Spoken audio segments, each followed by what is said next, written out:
So in this video, we're going to talk about why I quit FedEx and also tips on things to do and things to avoid while working at FedEx.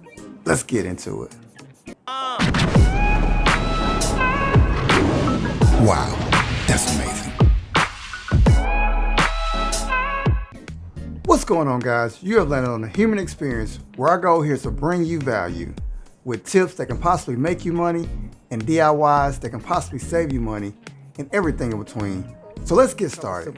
There's a couple simple reasons why I quit FedEx. So when I first started FedEx, I already had another warehouse job actually working full time. At the time, FedEx was paying a little decent, so I was like, okay, let me get hired at FedEx and stack this paper. So once I got hired at FedEx, I only worked part-time, 4 to 5 hours. But either way, it was a part-time shift that I took. So I took that 5-hour shift along with my other job, which actually I was working 12 hours. So that's like 17 hours of work right there. So, and that's just on the clock. That's not, commuting to those locations, doing traffic and all those things. So I was putting a lot of hours in a day, manual labor, physical labor, repetitive labor. And so I think over time it just got to me. It got to me and I was just like, man, this is like too much. It got to the point where I didn't even know what days were what. I'm like, dude, what's today? Like, I'm just going through the motion. One of my jobs was overnight. So, the day going into the next day and, taking a nap for some hours, waking back up, going to the next job, and it was crazy. So with that being said, I was getting burnt out, and then it got to the point where it was peak season and they were requiring workers to work an extra day or more hours in their shift.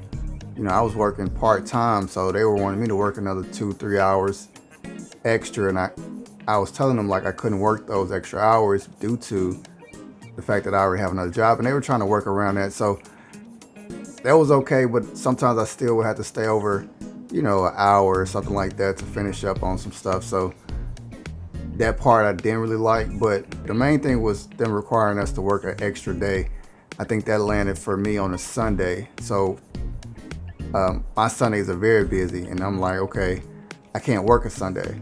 And so what I did, I think one day I called off, and I shouldn't have did that, because when I called off, it was like my body got used to not going in, and I called out the next day, and I was like, you know what? I ain't gonna go back. So I'm not gonna lie to you. I was just like, I ain't gonna go back. I'm tired. The money I was getting, honestly, at the time was probably like a couple $100s a week after tax. And I'm like, man, I can make a couple $100s somewhere else.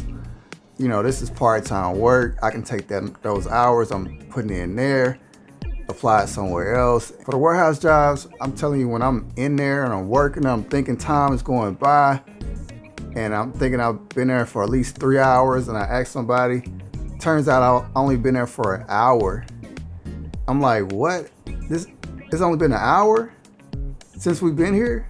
Wow. So time will go by so slow and just drag, and I'm working. Like, I'm sweating. I ain't really sweating, but I'm out here working. I'm up here moving the boxes, wrapping the boxes. I'm doing everything. Like, it's not like I'm just sitting around not doing anything and the time's going by slow. Now I'm working hard, and time will still go by so slow. So I'm like, this is not what's up. Other people, they can work at those type of jobs and time goes by fast. They can work those jobs and, look forward to going there. And that's great. We need people that don't mind working those type of jobs.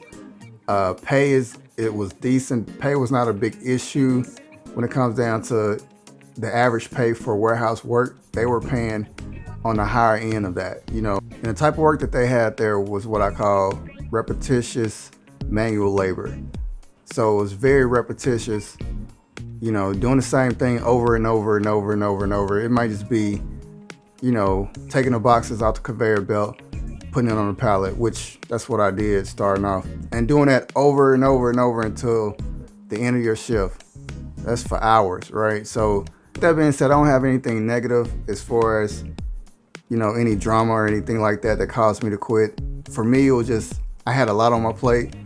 Working that warehouse job was not helping enough. Once I really sat down and did the numbers, all the hours I was putting in there versus what I was getting out of it financially, it just didn't add up.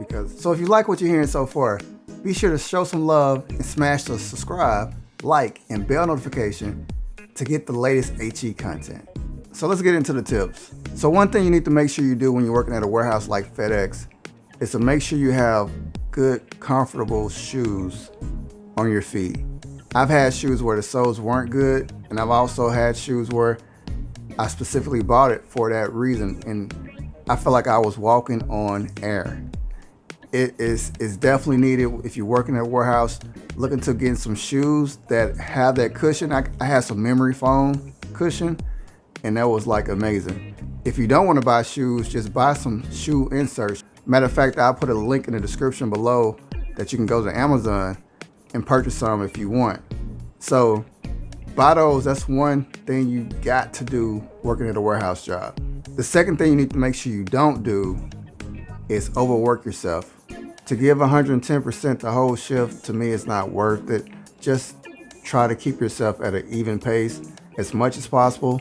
There will be some times where you have to work harder, and there may be some slow times as well where you can take advantage of, but try to keep yourself at an even pace.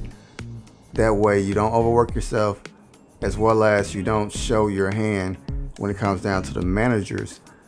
If managers see that you're working at that level, they're going to expect that from you every time, every shift. To me, that's just warehouse suicide. So, you do how you feel. That's just my tip to you. The next tip I would say is not to get involved in workplace drama. I mean, it happens at every job. You got the workplace drama, workplace issues, and sometimes you can get caught into that. And sometimes that can cause issues while you're on the job. Worst case scenario, even after you leave the job.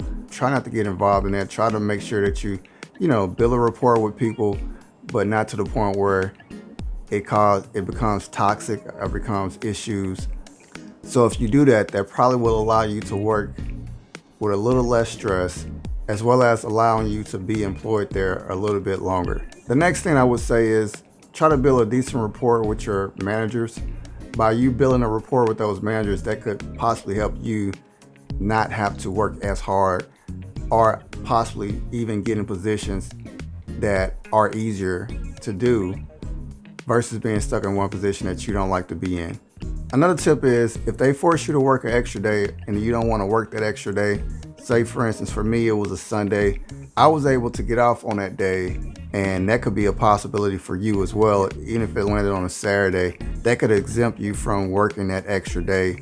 So it's basically saying you can't work that day due to your religious beliefs or due to religious reasons. Another tip, which is a simple but important tip, is to stay hydrated. Keep some food in your stomach and stay hydrated, because working a job like that is very demanding on your body, and you need hydration. You need your body to be hydrated. From time to time, grab some snacks. If you got some snacks in your bag, grab those snacks, snack on them. Also keep in mind that this time of the year is a very busy time, so the workload may be a little bit more heavier than normal. So you might have to work a little harder.